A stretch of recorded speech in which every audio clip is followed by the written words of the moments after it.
저를 한번 따라해 주시기 바랍니다. 하나님께 소망이 있습니다.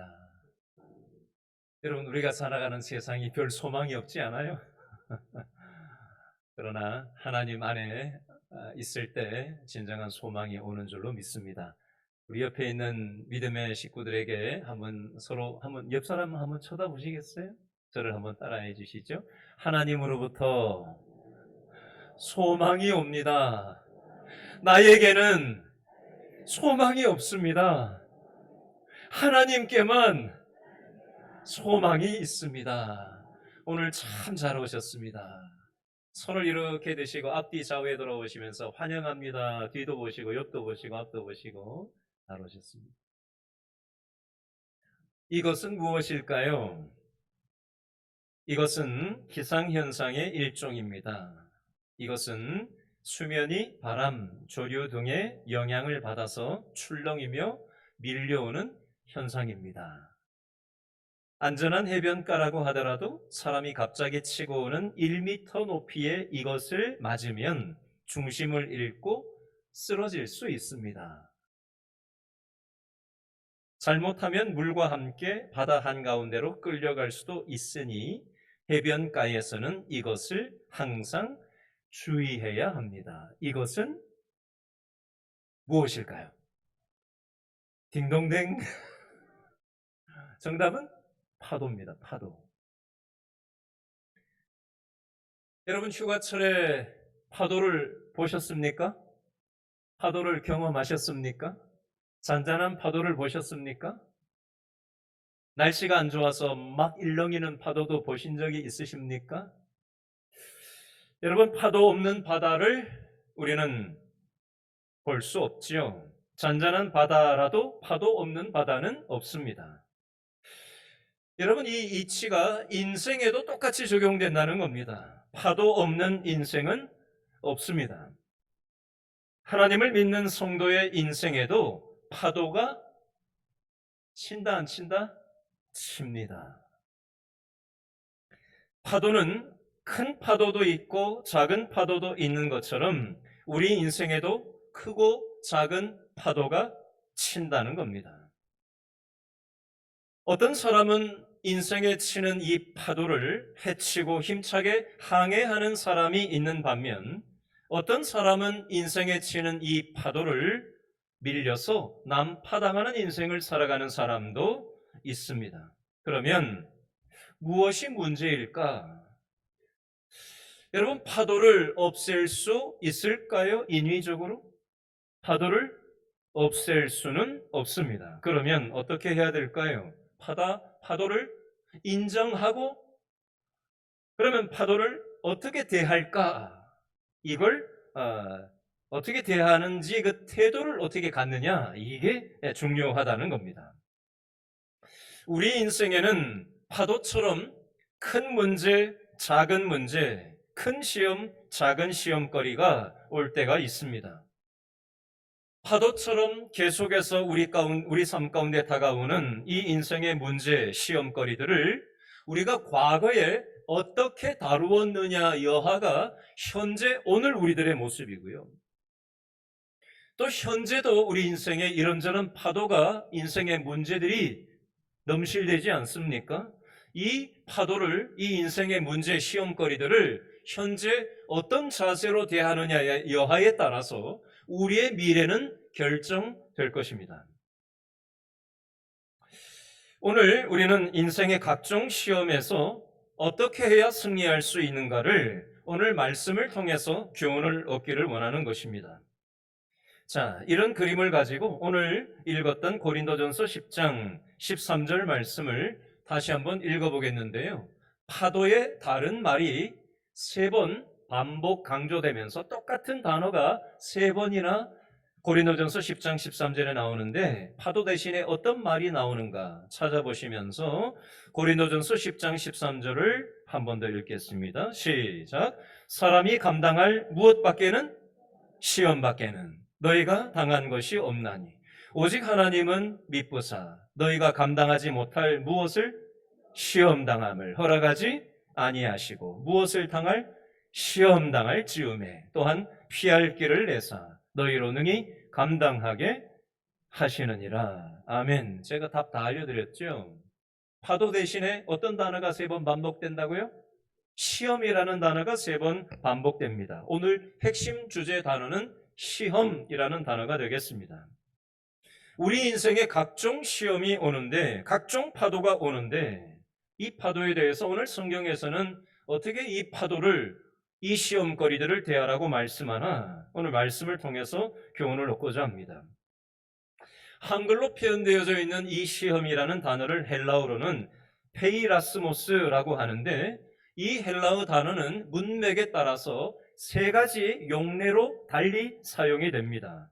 첫 번째는 영어로 치면은 temptation이라고 하는데 유혹이라는 뜻이 있습니다. 유혹. 인간이 자기 욕심으로 넘어지게 된다는 거죠. 인천에서 50대 남성이 시신으로 발견이 됐죠. 지난주에. 근데 경찰이 사진을 찍었는데 금목걸이 10돈이 분명히 있었는데 또 다른 사람이 과학수사대에서 왔는데 사진을 찍고 보니까 금목걸이 10돈이 사라졌어요. 이게 어떻게 된 일이지? 온 사람들끼리 막 서로 몸수색을 했는데 안 나왔어요. 나중에 수사가 이제 점점 조에 오니까 이 사람들 중에, 과학수사대 중에 한 사람, 검시관으로 왔던 사람이 자기 신발 밑에 욕심이 나서 금 10돈, 1,100만 원 이상 되는 시가 그 금을 욕심이 난 거죠. 욕심이 나서 그걸 얼른 신발 속에 감추었던 것을 자수를 한 것이 지금 뉴스에 요 며칠 계속 지금 나오고 있죠. 인간은 자기 욕심에 따라서 넘어지게 된다는 겁니다. 사단 마귀는 인간을 넘어뜨리려고 템테이션, 유혹을 하는 거예요. 욕심을 갖게 만드는 겁니다. 이 시험이라는 단어가 두 번째로 어떤 용례로 쓰이냐면 테스트로 사용됩니다. 하나님은 우리의 신앙을 테스트하는 시험을 하실 때가 있습니다. 우리가 운동을 통해서 근육을 강화시키면, 그죠? 몸의 기능이 향상되죠. 마찬가지예요. 신앙의 근육도 단련이 돼야 됩니다. 신앙의 근육이 있어야 신앙이 강화되는 것입니다. 하나님은 우리의 신앙의 근육을 강화시키기를 원하셔서 우리에게 테스트를 하는데 이 근거가 창세기 22장 1절 말씀에 보면 나옵니다. 하나님이 아브라함의 믿음의 신앙의 근육을 강화시키기 원하셔서 아브라함의 믿음을 테스트하시는데 어떻게 테스트를 하시느냐? 독자 자기 아들 이삭을 하나님께 바치라는 요구를 하십니다. 여러분, 아브라함이 얼마나, 여러분 남의 얘기니까 별로 이게 마음이 와닿지 않으시지만 100살에 낳은 독자 아들을 내놓으라고 하는데 어느 강심장이 있는 사람이라고 할지라도 그게 되겠냐고요. 아브라함은 이 테스트를 통해서 하나님 앞에 믿음의 인정을 받게 되고 아브라함의 신앙의 근육이 강화되는 이 테스트를 하나님은 사용하십니다. 세 번째, 이 시험이라는 단어의 용례는 시련이라는 용례로 사용됩니다. 유혹으로서의 시험과 테스트로서의 시험이 동시에 나타나는 건데요. 욥기 1장의 근거를 찾을 수가 있습니다. 사단 마귀는 하나님의 주권 안에서만 활동하는 모습을 볼 수가 있는데 하나님이 직접 유혹의 시험을 하시지는 않지만 사단 마귀의 시험을 통제하고 간섭하신다는 사실을 욥기 말씀을 통해서 살펴볼 수 있습니다. 하나님이 사람을 시험하실 때 우리 인간이 불완전하고 죄성을 갖고 있기 때문에 마귀가 틈을 타서 유혹을 할 수 있습니다. 이것을 시련이라고 얘기합니다. 그러면 두 번째로 시험의 범위에 대해서 좀 살펴보겠습니다. 이 시험의 범위에 대해서 오늘 고린도전서 10장 13절 말씀해 보니까 사람이 감당할 시험 밖에는 너희에게 당한 것이 없나니 오직 하나님은 미쁘사 너희가 감당하지 못할 시험 당함을 허락하지 아니하시고 라는 말씀이 있어요. 자, 여기 보면 자, 시험에 범위가 있다라는 것을 알 수가 있습니다. 무슨 범위가 있냐? 두 가지로 살펴볼 텐데요. 첫 번째, 저를 한번 따라해 주시기 바랍니다. 누구나 당하는 시험.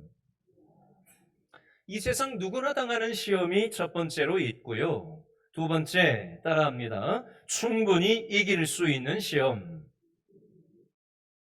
예. 이 두 가지 시험의 종류, 범위가 있는데, 먼저 첫 번째로 누구나 당하는 시험에 대해서 살펴보겠습니다. 영어 성경에 보면 인간의 공통적인 시험이다라고 영어식으로는 표현하고 있는데요. 누구나 다 당하는 시험이 있다라는 겁니다. 여러분, 우리가 이 세상을 살아가다 보면 인생의 파도를 만날 때가 있는데, 다른 말로 시험거리를, 문제를 만날 때가 있는데, 그때 예를 들면 인간관계의 파도, 인간관계의 문제를 만날 때도 있고요. 물질 문제, 재정적인 돈에 대한 문제, 돈의 파도 타기를 할 때가 있습니다. 어떤 사람은 건강에 사인이 와서 건강의 파도, 건강의 문제가 올 때가 있고요. 어떤 사람은 가정의 파도, 가정의 문제로 인해서 자녀 문제로, 직장 문제로 어려움을 겪을 때도 있습니다. 이런 인간의 인생의 문제가 찾아오면 낙심이라는 게 찾아와요. 낙심. 어떤 이유 때문에 낙심이 오느냐면요, 이 인생의 파도를, 인생의 문제를 나만 당하고 있다라는 마음이 확 몰려들면 사람 마음속에 낙심이 훅 하고 들어오는 것입니다. 그런데 오늘 성경에서는 이것이 착각이라고 말씀합니다. 여러분, 우리는 이 세상 살면서 나만 이런 일을 겪는다, 나만 문제가 있다, 저 사람은 아무 문제 없다고 생각을 합니다. 여러분, 문제 없는 사람이 있을까요? 여러분, 공동묘지에 들어가야만, 무덤 속에 들어가야만 문제가 없다라는 말이 있습니다. 무덤 바깥에 있는 이 세상 모든 사람들은 무슨 문제가 있어도 문제가 있어요. 야, 저 사람은 문제가 없겠지. 저 재벌은 문제가 없겠지. 저 권력 있는 사람은 문제가 없겠지. 저렇게 해맑은 사람은, 순수한 사람은 문제가 없겠지. 웬걸요?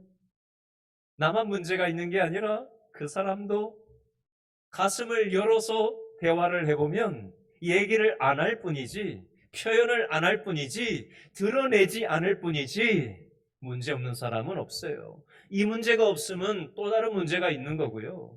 이 문제가 없으면 생각하지 못했던 또 다른 부분에서 무언가 힘든 부분이 있게 마련입니다.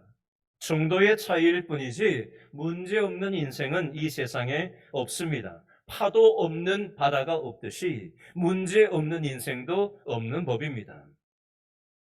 누구나 다 시험이 있고 인생의 사연을 갖고 살아갑니다. 성경의 예를 한번 들어보겠습니다. 열왕기상 18장은 엘리야장이라고 합니다.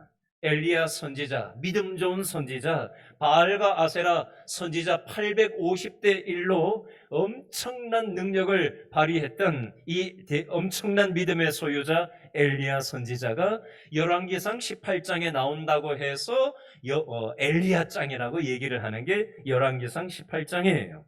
그런데 바로 다음 장 열왕기상 19장으로 넘어가면 엘리야 선지자가, 이 믿음 좋은 엘리야 선지자가 낙심천만하여서 죽고 싶다라고 하는 모습이 나옵니다. 북쪽에서 최남단 도시까지 도망갈 때까지 다 도망가서 자기하고 함께 있었던 사람 여기 있으라고 하고 또 사막으로 또 하루길쯤 도망갑니다. 거기서 다 떨어진 햇빛도 가려주지 못하는 로뎀나무 밑에서 나밖에 안 남았다고 하면서 낙심천만하여서 죽고 싶다고 표현하고 있는 이 믿음 좋았던 엘리야의 선지자 모습이 나옵니다. 이 표현이 열왕기상 19장 14절 말씀에 나와요. 엘리야 선지자의 고백입니다. 읽어드릴게요. 오직 나만 남았거늘 저희가 내 생명을 찾아 취하려 하나이다. 나밖에 안 남았다. 근데 나를 잡아 죽이려고 쫓아온다. 뭐 이러고 얘기를 하고 있는 거예요. 그런데 하나님께서 이 말씀을 들으시고는 엘리야 선지자한테 뭐라고 말씀하시냐면요. 열왕기상 19장 18절 말씀에 이렇게 나와 있어요. 그러나 내가 이스라엘 가운데 7천인을 남기리니 다 무릎을 바알에게 꿇지 아니하고 다 입을 바알에게 맞추지 아니한 자니라. 몇 명을 남겨놓았다? 7천 명을 남겨놓았다. 이 엘리야 선지자는 나밖에 안 남았다고 생각하고 있었는데 하나님이 뭐라고 말씀하세요? 너 말고도 7천 명이 더 있다 말씀하시는 거예요. 여러분, 이 세상에서 나밖에 없다고, 내 마음 알아주는 사람 없다고 우리는 외로움에 빠져들 때가 있지 않습니까? 그런데 하나님께서는 저와 여러분의 상한 마음을 알고 계시는 줄로 믿으시기 바랍니다. 세상 사람 다 몰라줘도 하나님이 나를 알고 계신 줄로 믿으시기 바랍니다. 이 사실만 믿어줘도요, 외로움에서 탈출할 수가 있습니다. 여러분, 하나님께서는 엘리야에게 나 혼자밖에 안 남았다고 생각하던 엘리야에게 7천 명이 더 있다. 바알과 아세라에게 무릎 꿇지 않는 7천 명이 있다. 너만 이런 어려움에 빠져 있는 게 아니다 말씀하시는 거예요. 그러면서 위로를 하시는 겁니다. 격려를 하고 계신 거예요. 용기를 주고 계신 겁니다. 여러분, 우리에게 닥치는 시험거리, 인생의 파도는 나 아닌 다른 사람도 겪고 있다는 겁니다. 나 혼자 당하는 게 아니라는 거예요. 두 번째, 충분히 이길 수 있는 시험을 하나님은 주신다는 겁니다. 우리의 믿음의 그릇의 수준에 맞게끔 하나님은 우리의 인생의 파도, 문제를 허락하신다는 겁니다. 이 표현이 고린도전서 10장 13절에 뭐라고 표현되어 있냐면요, 너희가 감당하지 못할 시험당함을 허락하지 아니하시고, 하나님은 우리에게 시험을 주실 때가 있는데 우리가 감당하지 못할 정도의 시험을 허락하지는 않으신다라고 정확하게 말씀하고 계십니다.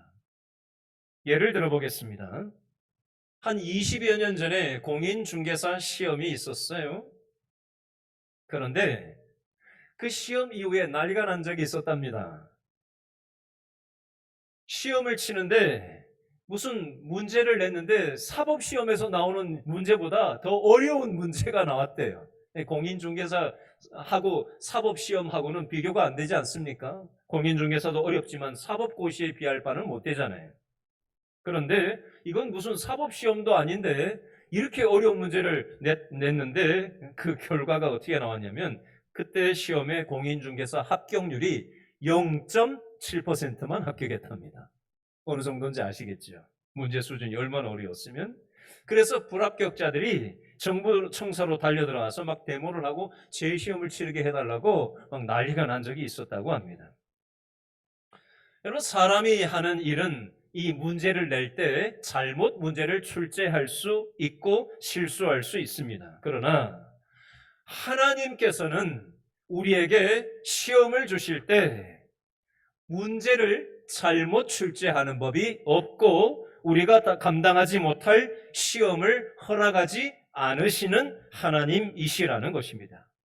그러므로 우리 인생에 시험이 왔을 때, 문제가 왔을 때, 파도가 왔을 때 하나님께서 이 시험을 감당할 수 있도록 지혜도 주시고 사람도 붙여주시고 하나님께서 하나님의 방식으로 내 인생 가운데 어떤 방식으로든 내 인생의 문제를 풀 수 있도록 하나님께서는 역사하신다는 겁니다. 이게 깨달아지는 게 은혜예요. 자, 마지막 세 번째, 시험의 목적과 유익이라는 게 있습니다. 사단 마귀는 우리를 시험에서 망가뜨리는 데 목적이 있지만 하나님께서는 시험을 통해서 우리들에게 유익을 주기를 원하신다는 겁니다. 우리가 하나님을 시험이 왔을 때, 파도가 왔을 때, 문제가 우리 삶 가운데 왔을 때 우리는 어떻게 해야 되느냐? 내가 이걸 해결해 보려고 용을 쓰는 게 아니라 어떻게 하는 거예요? 하나님을 의지할 때. 하나님 의지하는 게 뭐예요? 그게 신앙생활이에요. 문제가 왔을 때 내 힘으로 해결하려고 하는 것은 신앙의 태도가 아니에요. 내 지식으로 해결하려고 하는 거, 내 경력으로 해결하려고 하는 거, 내 인맥으로 해결하려고 하는 거, 세상의 방식으로 문제를 해결하려고 드는 건 신앙의 접근 방식이 아니에요. 그러면 무엇이 신앙의 접근 방식이냐? 저를 따라합니다. 문제가 왔을 때, 인생의 파도가 왔을 때 하나님을 의지해야 합니다. 그때 희망이 생기게 되는 것입니다. 여러분, 시험의 목적이 무엇이냐? 하나님은 시험을 통해서 우리를 연단하시는 도구로 그 시험을 사용하시는 것입니다. 여러분, 운동선수가 여러 번 경기를 치르고 대진을 하고 또 연습 경기를 하다 보면 실력이 향상되는 것입니다. 마찬가지 이치예요. 하나님을 믿고 우리가 하나님의 자녀가 됐어요. 하나님의 자녀로 막 태어나기는 막 태어났는데 응애하는 어린애기 같은 신앙으로 이제 막 태어난 거예요. 여러분, 그러면은 이 어린아이 같은 신앙으로 죽을 때까지 그대로 어린아이 신앙으로 가야 되겠습니까? 아니면 어른 신앙으로 성장하고 성숙되고 다른 사람을 좀 돌아볼 줄도 알고 내가 희생할 줄도 알고 책임져 줄 줄도 알고 내가 대가 지불할 줄도 아는 성숙한 신앙이 돼야 되겠습니까? 교회는 다니는데 계속해서 어린애 같은 신앙생활을 하면서 자기 것만 챙겨야 되겠습니까? 살아야 될 거 아니에요. 성숙돼야 될 거 아니에요. 장성한 분량이 돼서 다른 사람을 품에 안을 수 있는 그런 성숙한 신앙이 돼야 되지 않겠어요? 그러려면 어떻게 해야 될까요? 하나님은 우리를 시련을 주셔서 테스트를 하셔서 우리의 신앙의 근육을 강화시키는 것입니다. 제가 몇 차례 말씀한 적이 있지만 제가 중학교 때 평행봉을 한 적이 있었어요. 평행봉을 하면 이 손목이 아파요, 손목이. 처음에는 안 쓰던 손목 힘을 쓰니까 내 체중을 버텨야 되니까 손목이 아파요. 나중에는 이 팔꿈치 양쪽이 아파요, 뼈가. 내 체중을 버틴다고 하니까. 막 왔다 갔다 하잖아요. 평행봉 할 때. 여기가 막 나중에 아파요, 막 뼈가. 관절이 아파요. 나중엔 여기가 막 아파요. 온몸이 막 다 아파요. 그래도 계속 하는 거예요. 눈이 와도 저는 가서 했고요. 비가 와도 비가 와서 했나? 하여튼 열심히 했어요. 그랬더니 근육이 강화되고 어깨가 벌어지고 힘이 붙더라고요. 여러분, 이 몸만 그런 게 아니라 우리의 신앙 근육도 마찬가지 이치예요. 하나님은 이 시련을 통해서 우리의 신앙의 근육을 강화시키는 것이고요. 테스트를 통해서 하나님은 우리의 신앙의 근육을 강화시키는 것입니다. 근육이 있어야, 이 믿음의 근육이 있어야 근육이 힘을 발휘해야 될 때 딱 발휘할 수가 있지. 근육이 없는데 힘을 발휘한다고 이게 힘이 써지겠냐고요. 믿음의 근육이 있어야 한다는 겁니다. 그래서 하나님은 우리를 테스트하시고 우리가 감당할 시련을 주셔서 그 시간을 통해서 우리를 하나님이 쓰실 만한 사람들로 하나님께서는 다루시는 것입니다. 성경 욥기에 보면 욥이 나와요. 욥이 극심한 시련을 겪었습니다. 처음에는 욥도 하나님의 뜻을 잘 헤아리지 못했어요. 난 잘못도 없는데 왜 이런 시간을 내가 보내야 되는가? 너무 고통스러운 일이 계속해서 있으니까 욥이 참 힘들었어요. 근데 욥이 이 하나님의 욥의 그 믿음의 근육을 강화시키기 원하시는 이 시련과 테스트를 통과하면서 욥이 뒤늦게서야 깨달으면서 욥이 했던 고백이 욥기 23장 10절 말씀에 이렇게 나옵니다. 나의 가는 길을 오직 그가 아시나니 그가 나를 단련하신 후에는 내가 정금같이 나오리라. 다시 읽어드릴게요.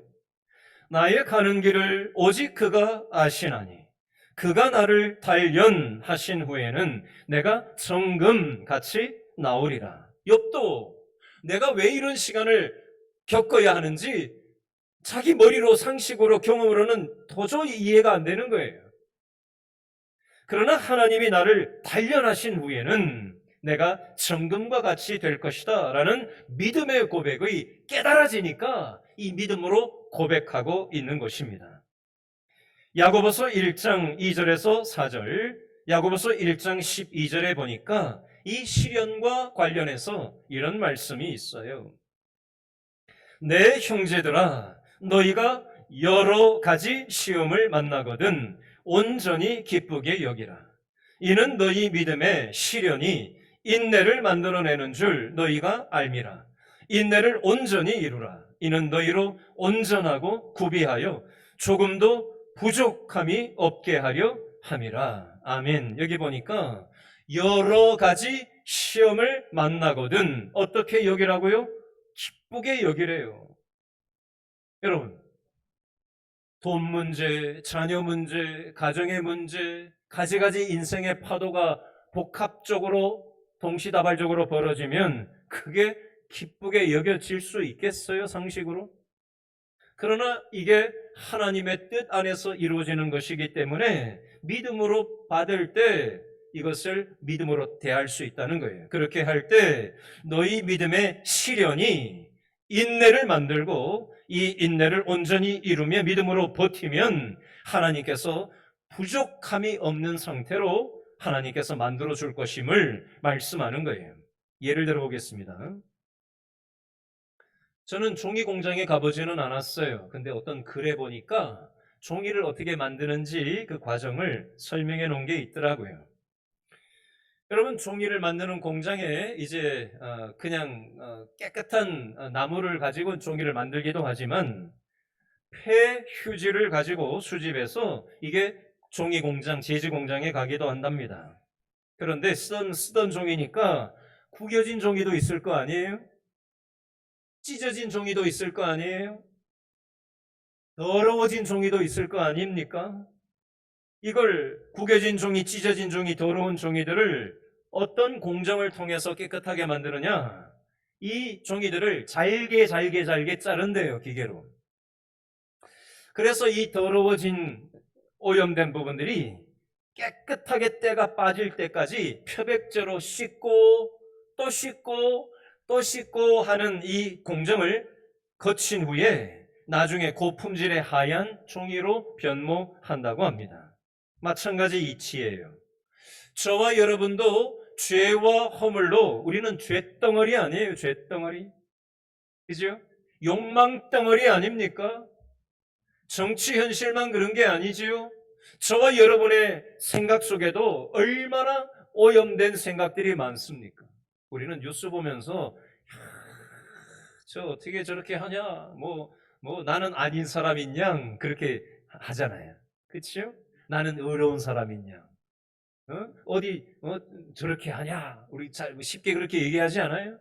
부부끼리도, 부모 자식 간에도, 직장에서 상사한테, 동료한테, 교회 성도들끼리, 심지어 목회자와 성도들끼리도 어떻게 그렇게 하냐라고 하면서 우리는 나는 의로운 양 그렇게 상대방을 향해서 손가락질을 할 때가 많습니다. 그러나 우리는 모두가 다 오염덩어리요, 욕망덩어리요, 죄덩어리들이 바로 우리 인간 실존 아니에요?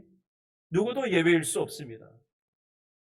그러면 죄로 오염된 우리들이 하나님의 시험 시련을 통해서 연단되고 정결케 되고 이런 공정을 거치면서 하나님의 표백제를 발라서 예수님의 십자가 보혈로 또 연단과 시련을 통해서 하나님께서는 이 정결하게 하는 과정을 겪게 하시는 겁니다. 마치 더러운 종이가 표백제를 통해서 여러 공정을 통해서 깨끗한 재생휴지로 재탄생하는 것처럼 쇳덩어리 된 우리들을 하나님께서는 연단하시고 테스트하시고 또 여러 공정을 거쳐서 하나님이 이렇게도 빚으시고 저렇게도 손대셔서 하나님의 형상으로 우리를 변화시켜 가시고 쓸만한 사람으로 하나님께서는 바꿔 가시는 것입니다.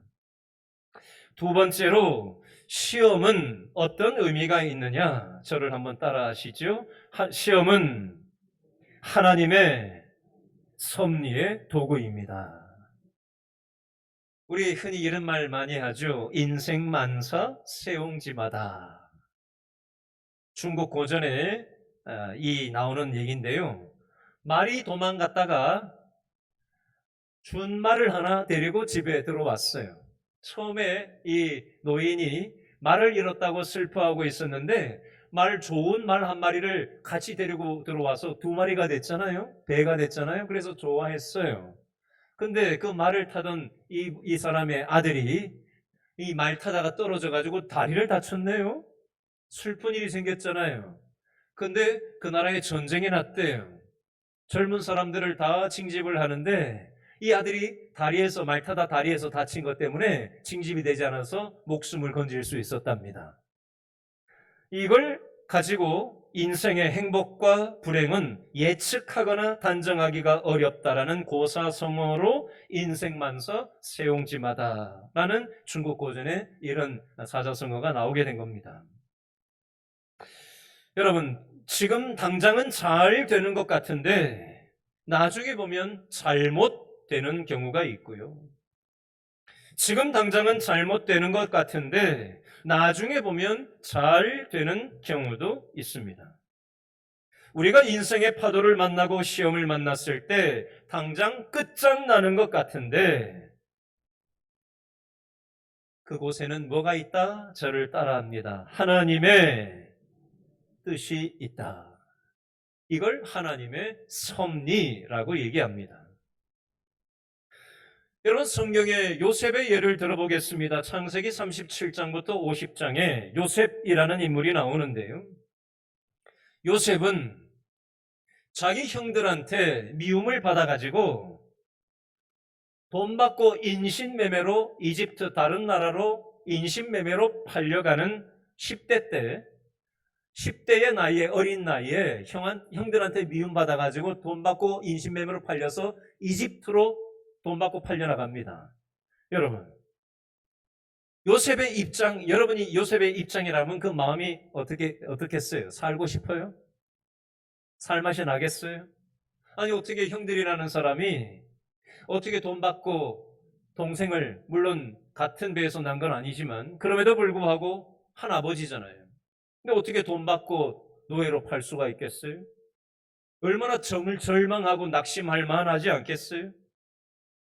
근데 요셉은 어떻게 태도를 취하면서 이 문제, 파도 앞에서 삶의 자세를 대했나?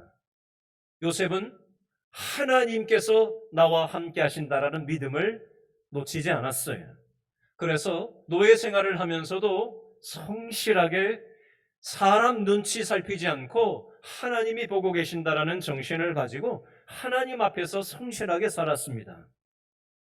그러다 보니 집주인이 인정을 하고 가정 총무로 맡겼는데 그냥 일반 집이 아니라 우리나라로 치면 뭐 국방부 장관 집의 총무가 된 거예요. 굉장히 실세가 된 거죠. 그런데 이 안주인이 이 요셉이 젊고 매력이 있으니까 유혹을 한 거예요. 나머지 모든 종들은 그 권력 앞에서 다 그냥 타협을 했는데 요셉은 어떻게 태도를 취했나? 하나님이 보고 계신다. 그래서 하나님 앞에서 나는 죄를 지을 수 없다라고 그 여자한테도 그렇게 얘기를 정확하게 하고 믿음의 태도를 취합니다. 이 잘못 보인 것 때문에 이 안주인이 누명을 뒤집어 씌워서 감옥에 들어가게 됩니다. 여러분, 요셉 입장에서 잘못한 건 한 개도 없어요. 그러면 하나님은 도대체 어디 계시냐? 난 잘못한 것이 없는데 다른 나라로 인신매매로 팔려왔고 여기서도 하나님 믿고 정직하게 나는 유혹 앞에서 한 것밖에 없는데 왜 내가 이렇게 불이익을 당해야 하느냐라고 하면서 나 이제 하나님 안 믿겠다고 할 수 있지 않아요? 근데 그 감옥 속에서도 요셉은 하나님께서 이 감옥에서조차 나와 함께 하신다는 믿음을 잃어버리지를 않았어요. 무언가 내가 알지 못하는 하나님의 섭리가 있을 것이다. 하나님의 뜻이 있을 것이다. 라는 믿음을 요셉은 잃어버리지 않았습니다. 요즘 강릉을 중심으로 해서 지금 비가 많이 오지 않아서 기우제까지 지금 강릉에서 지내고 있다는 뉴스가 어제 오늘 지금 나오더라고요. 여러분, 이 중동 지역에 요셉이 있었을 당시에 이집트 또 중동 인근에 있는 여러 나라에 가뭄이 극심했습니다. 요즘도 아프리카 북부 지역이나 중부 지역이나 이런 데 보면 이 가뭄이 극심해서 여러분 동물들이 말라 비틀어져서 누워서 쓰러져 죽어가는 거 여러분들 해외 토픽에서 보신 적이 있었을 겁니다. 그건 요즘만이 아니라 예나 지금이나 이 기후의 문제는 다르지 않아요. 물론 더 가속화되고 있긴 합니다. 그러나 그 시절에도 가뭄이 상당했고요. 먹을 것이 없어서 이집트에 곡식을 사러 오던 시절이었습니다. 요셉이 감옥에 있었을 때 국방부 장관의 감옥이니까 누가 들어왔겠어요? 애굽의 이집트의 왕의 최측근이 잘못 밑보여서 감옥에 정치범으로 들어와 있었어요. 이때 요셉이 만나게 됐고 요셉의 모습을 보면서 나중에 요셉이 왕이 그 소식을 듣고는 꿈 해몽하는 얘기를 듣고 국무총리로 세웁니다.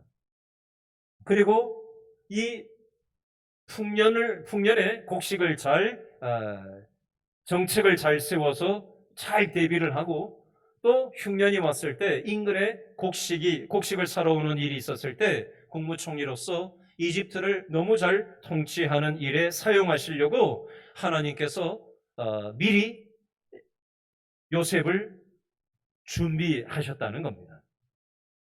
처음에 요셉의 개인의 삶 가운데는 이해가 안 되는 일이었지만 하나님께는 이런 큰 그림이 하나님의 섭리와 계획이 있었다라는 것입니다.